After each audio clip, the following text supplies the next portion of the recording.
एक patient doctor के पास आकर बोलती हैं कि डॉक्टर पिछले 1 महीने से मेरे बाल बहुत ज़्यादा झड़ रहे हैं। जब भी मैं बाल बनाती हूँ तो कंघी में उलझकर इतने सारे बाल मेरे रोज़ के झड़ जाते हैं। जब भी शैम्पू करती हूँ उस दिन पूरा बाथरूम का फ्लोर बालों से भर जाता है। सुबह सोकर उठती हूँ तो तकिए पर बहुत सारे बाल बिखरे हुए नज़र आते हैं। तो दोस्तों, ये जो सडन सीवियर हेयर लॉस की प्रॉब्लम होती है इसे हम टीलोजन एफ्लूवियम के नाम से जानते हैं।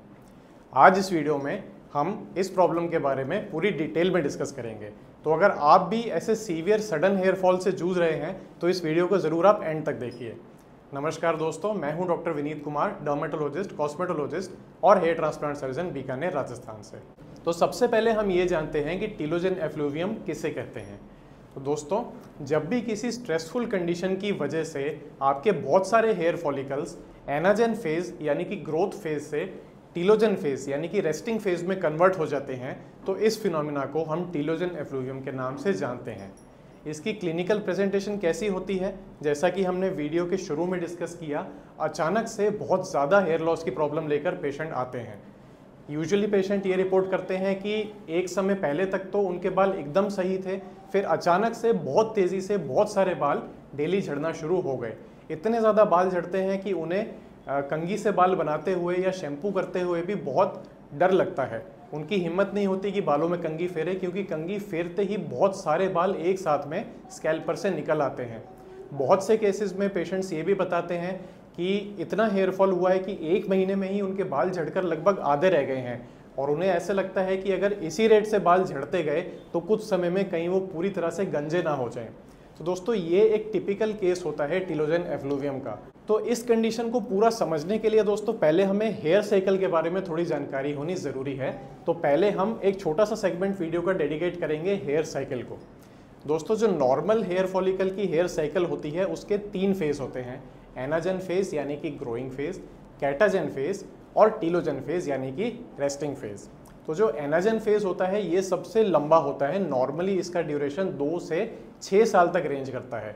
जो आपके स्कैल्प के अधिकतर हेयर फॉलिकल्स होते हैं, लगभग 90% जो आपके हेयर फॉलिकल्स होते हैं, ये एक समय में एनाजेन फेज में ही रहते हैं।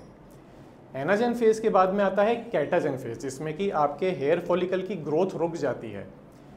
ये एक बहुत शॉर्ट लास्टिंग फेज होता है और एक टाइम पर आपके स्कैल्प के लगभग 1% हेयर ही कैटाजेन फेज में पाए जाते हैं। ये एक तरह का ट्रांजिएंट फेज होता है। नेक्स्ट फेज आता है रेस्टिंग फेज, जिसे हम कहते हैं टीलोजन फेज। यूजुअली 10% जो आपके हेयर होते हैं स्कैल्प के, वो टीलोजन फेज में पाए जाते हैं। इस फेज में धीरे धीरे करके जो आपका बड़ा हेयर होता है वो छोटे हेयर या फिर क्लब हेयर में कन्वर्ट होता है, रिग्रेस होता है और टीलोजन फेज के एंड में आपका हेयर फॉलिकल स्कैल्प पर से शेड हो जाता है। नॉर्मली जो टीलोजन फेज होता है उसका ड्यूरेशन 2 से 3 महीने तक लास्ट करता है। तो अब हम समझते हैं कि टीलोजन एफ्लूवियम क्या है। किसी भी स्ट्रेसफुल फैक्टर की वजह से, ये स्ट्रेस कुछ भी हो सकता है, मेंटल स्ट्रेस भी हो सकता है, फिजिकल स्ट्रेस भी हो सकता है। इन स्ट्रेस फैक्टर्स के बारे में हम डिटेल में वीडियो के अगले भाग में डिस्कस करेंगे। तो किसी भी स्ट्रेस फैक्टर के बाद में जब अचानक से आपके बहुत सारे एनाजेन यानी कि ग्रोथ फेज में जो हेयर फॉलिकल्स हैं वो सडनली टीलोजन फेज में शिफ्ट हो जाते हैं, तो इस वजह से आपको टीलोजन एफ्लूवियम की प्रॉब्लम होती है। तो जैसा कि हमने अभी जाना, टीलोजन फेज जो होता है आपके हेयर साइकिल का, उसका ड्यूरेशन होता है लगभग 2 से 3 महीना और टीलोजन फेज खत्म होने के बाद ही आपका हेयर फॉलिकल शेड करता है। इसलिए जो भी स्ट्रेसफुल फैक्टर है जिसकी वजह से आपके फॉलिकल्स एनाजेन से टीलोजन फेज में शिफ्ट हुए हैं, उस स्ट्रेस के लगभग 2 से 3 महीने बाद में आपका जो सीवियर हेयर शेडिंग होता है वो शुरू होता है। इसी वजह से टीलोजन एफ्लूवियम के अधिकतर केसेस में पेशेंट उसके कॉज को डिटरमिन नहीं कर पाते हैं, पेशेंट उसे रिलेट नहीं कर पाते हैं, क्योंकि जो उसका कारण है वो लगभग 2 से 3 महीने पहले होकर खत्म हो गया होगा। तो इसलिए ये बहुत इंपॉर्टेंट है कि जब भी पेशेंट हमारे पास इस तरह की प्रॉब्लम लेकर आते हैं तो उनकी बहुत पहले तक की हिस्ट्री लेनी ज़रूरी है कि उन्हें हेयर शेडिंग से लगभग 2 से 3 महीने पहले किसी तरह की बीमारी या किसी तरह का कोई स्ट्रेस तो नहीं हुआ था। दोस्तों, नेक्स्ट अब हम डिस्कस करेंगे कि ये जो स्ट्रेस फैक्टर होते हैं जो टीलोजन एफ्लूवियम को इंड्यूस करते हैं, ये क्या क्या हो सकते हैं। टिलोजन एफ्लूवियम का सबसे कॉमन कॉज होता है चाइल्ड बर्थ यानी कि डिलीवरी के बाद में हेयर लॉस। इसके अलावा कुछ तरह की बीमारियां जैसे कि टाइफाइड, मलेरिया, डेंगू, ट्यूबरकुलोसिस, इसके अलावा किसी भी वायरल फीवर के बाद में और किसी भी तरह के इमोशनल स्ट्रेस के बाद में टिलोजन एफ्लूवियम देखा जा सकता है। डिप्रेशन, एंग्जाइटी, किसी भी तरह का स्ट्रेस टिलोजन एफ्लूवियम को इंड्यूस कर सकता है। इसके अलावा कुछ तरह की हार्मोनल प्रॉब्लम्स जैसे कि हाइपो या फिर हाइपरथायराइडिज्म और कुछ केसेस में डायबिटीज़ मेलाइटस भी इसे प्रमोट कर सकती हैं। इसके अलावा कुछ ड्रग्स होते हैं जैसे कि इस लिस्ट में दिया हुआ है।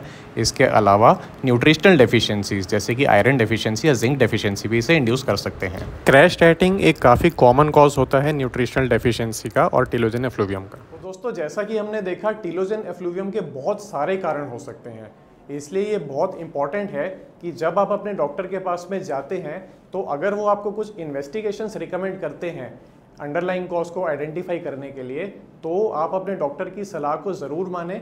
जो इन्वेस्टिगेशन ज़रूरी है वो आपके डॉक्टर रिकमेंड करेंगे, वो आपको ज़रूर करवाने चाहिए, क्योंकि टिलोजन एफ्लूवियम का जो ट्रीटमेंट होता है उसका मेन स्टे यही होता है कि आपको जो ट्रिगरिंग फैक्टर है उसे आइडेंटिफाई करके उसे एलिमिनेट करना ज़रूरी है, क्योंकि जब तक वो ट्रिगरिंग फैक्टर आप एलिमिनेट नहीं करेंगे तब तक आपके हेयर शेडिंग का कॉज जब तक एलिमिनेट नहीं होगा तब तक आपका हेयर फॉल नहीं रुकेगा। इसके अलावा टिलोजन एफ्लूवियम के ट्रीटमेंट में बहुत सारे पेप्टाइड्स और बहुत तरह के सीरम का इस्तेमाल किया जा सकता है।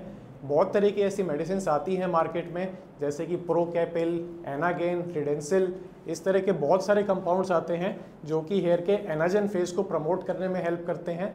कुछ केसेस में मिनॉक्सिडिल का भी इस्तेमाल किया जा सकता है, लेकिन अधिकतर केसेस में मिनॉक्सिडिल को टिलोजन एफ्लूवियम में यूज़ नहीं किया जाता, क्योंकि मिनॉक्सिडिल खुद एक तरह का टिलोजन एफ्लूवियम कर सकता है।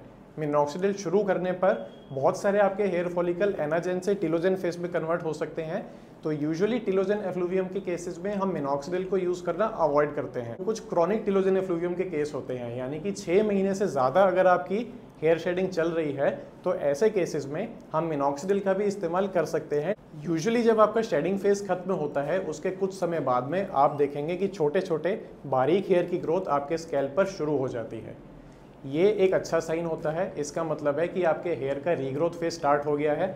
ऐसे में ये बहुत इंपॉर्टेंट रहता है कि आप अपने डाइट का ध्यान रखें, क्योंकि जब तक आपकी डाइट में पूरा न्यूट्रिशन नहीं जाएगा तब तक आपके हेयर की ग्रोथ ऑप्टिमली नहीं हो पाएगी।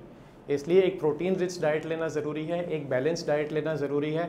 डाइट में दूध, दही, छाछ, पनीर, अंडे, सोयाबीन, ड्राई फ्रूट्स जैसे कि बादाम, काजू, अखरोट, ये सब चीज़ें इंक्लूड करना बहुत इंपॉर्टेंट है।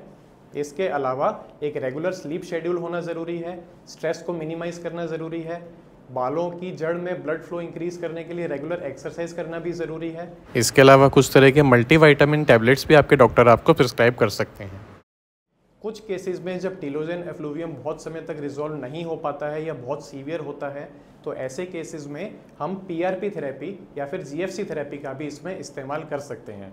इसके अलावा लो लेवल लाइट थेरेपी या लो लेवल लेज़र थेरेपी भी टिलोजन एफ्लूवियम के केसेस में यूज़फुल रहती है। तो चलिए दोस्तों, उम्मीद करते हैं इस वीडियो से आपको सडन हेयर फॉल या टिलोजन एफ्लूवियम के बारे में कुछ यूज़फुल इन्फॉर्मेशन मिली होगी।